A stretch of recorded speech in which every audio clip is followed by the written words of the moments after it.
and welcome. I'm Lloyd, and this is the Dressing Gown Diary. Sadly, I've got no photographic team this week or the editorial side that the Fredster pulled down last week, so you're just going to have to put up with me. But here we go. Let's get in straight with the review of round 3. Italy threatens... it started off with Wales-England, didn't it? Two sides on the wrong side of empire building. They both appear to be in decline. Wales woeful. England not far behind. But Wales were they stuck in there. I don't really know how, but it was two teams that didn't know how to score tries. Was it driven by Farrell? Well, this week will show. Two teams that were just struggling. They're so far off the pace in where World Rugby needs them, where teams that are going to threaten the World Cup have to be. But of course, there's a while to go until the World Cup, so they might have time. Italy, Ireland. Ireland had enough, but they were massively tested. Italy were in this game. Obviously, there were a lot of changes. Italy, though, fought through. Freddie's flutter came in, making it 8 in a row. I know that Gavilar got on it. There were a few others, and I hope that you've all benefited from Freddie's flutter going forward. France, Scotland, 2 red cards.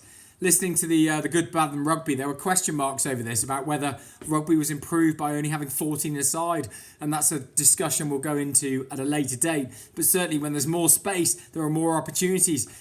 France did so well, though, to close the game out against immense pressure, but let's just focus on Scotland for a second. They were 19-0 down with a red card and yet found a way back into the match. It showed maturity from Scotland, as Gregor Townsend talked about. This was the best performance they put in. However, when it came to the crunch, that line out when they had the momentum through long, couldn't secure the ball. And that's probably where Scotland are. They're close, and they've got closer than they have been for a while. But when the real pressure is on, they didn't quite have enough.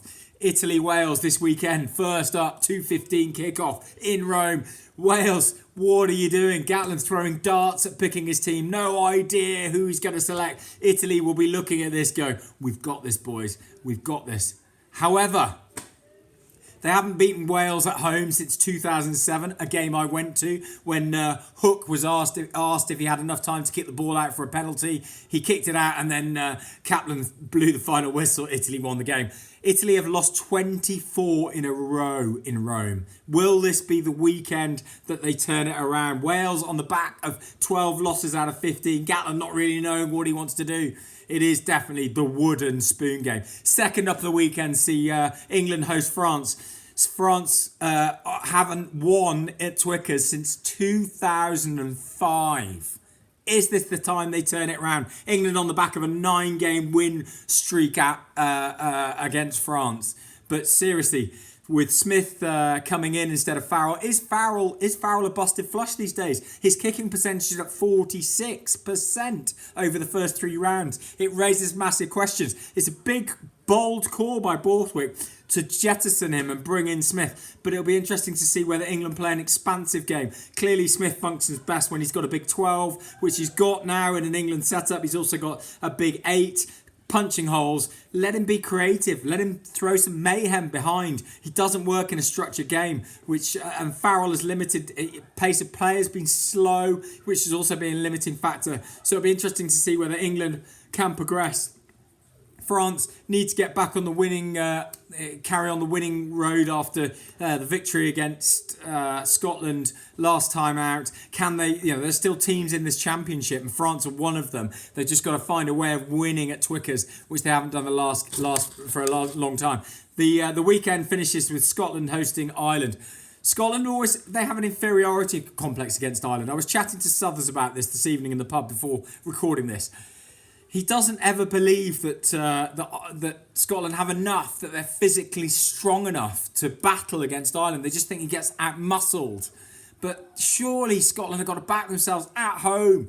They've played this tournament so well. They were close against France, but winning in Paris is a big ask for most teams. We saw that last time out that Ireland lost in France. They would have won the Grand Slam otherwise. France won it. Can they find a way over that? Will the Edinburgh crowd carry them through? These are all questions that will only be answered on Sunday. So the last part of this quick DGG is obviously the Freddie's flutter. This is not an easy weekend. There are many things at play this weekend of who could win, who could do what, where it goes. But I'm going to back Italy to beat Wales in this situation. So I think you can get Italy +1, maybe +1.5. I just reckon they've got enough. They've shown it over the last few games that they've got more. The under-20s have come through and they're now maturing. Wales don't know what the hell is going on. They could produce an amazing performance, but I just see Italy fronting this, taking the win in Rome, securing their first Six Nations win in Rome for, as I said, since I think they've lost 24 in a row. You know, you're going back years here. So Freddie's Flutter is back Italy +1, give or take, you'll find on the markets. Let's see if we can make it 9 in a row. Over and out. Enjoy your 6 halves of rugby.